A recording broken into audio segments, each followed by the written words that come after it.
Henry, thank you so much for joining me today. Happy to be here. Now, to my understanding, we've got 95% of our fleet completely up to date with 16.04. What was the process in getting these continuity devices up to date? Well, it was a huge engineering undertaking, engineering and support related, actually.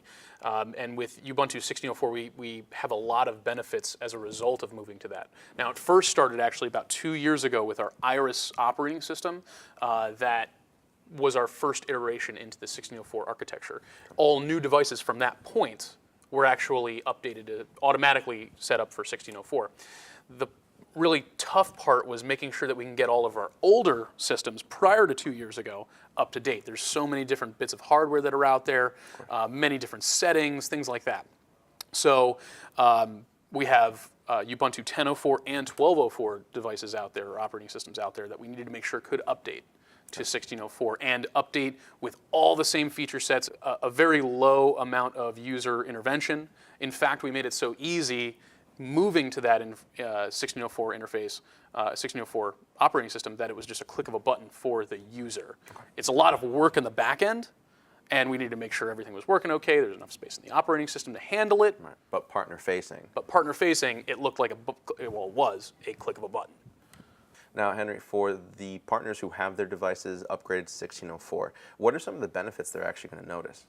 Well, so there's going to be benefits that they notice and benefits that they don't notice, but they can benefit from. Right. The ones that they'll notice, actually, is they'll be able to have better performance with the Intel Skylake processor system. Under newer devices, under devices that they manage themselves, if they're using Cirrus Imaged or Cirrus Virtual, it's going to be that much better. Now, our own hardware also uses that processor schema, and having that capability of being able to work better and faster and stronger that's kind of the business we're in with business continuity.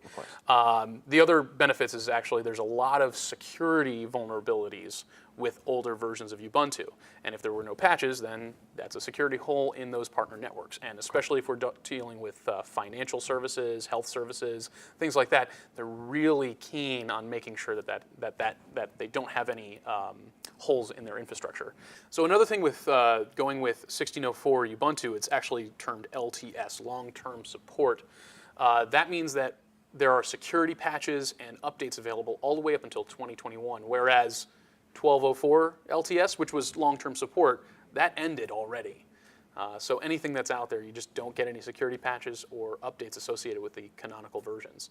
And it's very important to do so and make sure you have that, especially with hackers that are out there trying to constantly get at data. Now, ransomware, you can't prevent that with moving to 16.04, but that's why you have Datto with ransomware detection.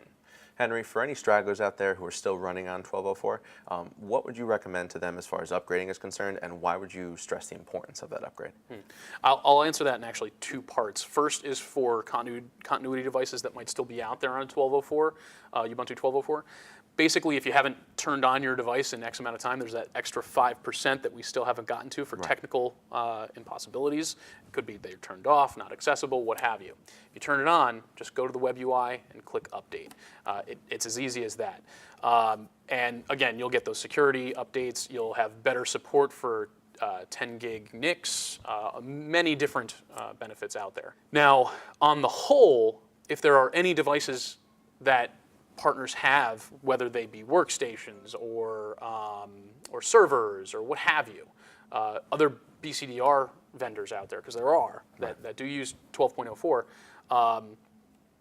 make sure that there is some sort of update path for you and for them because of those security vulnerabilities. And one of the things that Datto made sure of was that there was very little changes between 12.04 and 10.04 all the way up to 16.04. So that's virtualization and all that stuff. All that stuff has to work. It is a technical uphill battle to make sure everything works that way. So if you have any other servers that are out there with older versions of Ubuntu, get them updated, but first do a sanity check to make sure you know exactly what features need to work and make sure there's a path to get them updated. Well, Henry, thank you very much for your time. We appreciate your insight into 16.04. Always happy to be here. Thanks, man.